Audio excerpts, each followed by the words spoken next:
Listen, everybody over there is going to be what? An architect. And architects design buildings for who?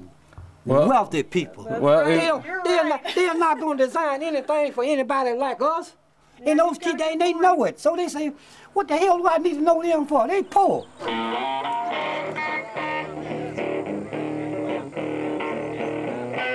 There's not one of us who would let one of our children spend a week there, much less grow up in conditions like that. We wouldn't do it. We just wouldn't allow it to happen. But yet, for some reason, we continue to look the other way. The reality check is that the world is not going to look like Dubai. It's going to look like Lagos, Nigeria, right? And when we're spending most of our education teaching most of the architects to design some god-awful, horrible building in the middle of the desert, when they should actually be designing, adequate and affordable housing for 90% of the planet, there's a big disconnect. The way studio is taught today at all the major universities, those are all theoretical projects. They're not realistically based. And the real studio is real in itself. It's not a representation of reality, it is reality. Right there's a sink. What, what's all in my hand? Your hands.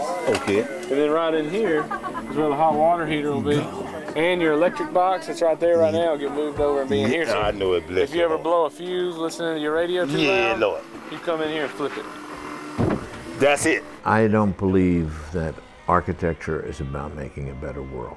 To me, architecture is something that challenges people, challenges what they want, challenges their idea of what comfort is, challenges their perspective on how they could live. Architecture is very influential. We spend most all of our time in architecture.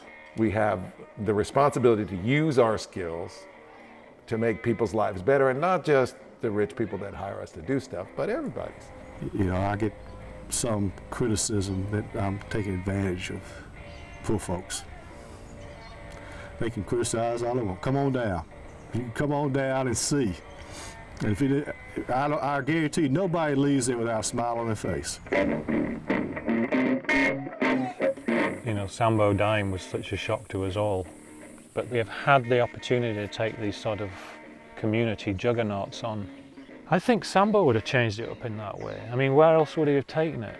So if you start kind of looking over your shoulder too much and start being conservative and start being institutionalized, then we've died. Then I shut the doors. I'd rather go out with a bang. Those students, they are going to contribute. I don't have any doubt that they're going to contribute something wonderful back to the profession and back to making this a better place, a better world. And I believe that the Rural Studio fosters that sort of idealism. And once you go to the Rural Studio and you get a chance to experience not only designing it on paper, but getting it built and have the pleasure of people coming in and really admiring what you've done and are appreciative of what you've done, that's a great feeling.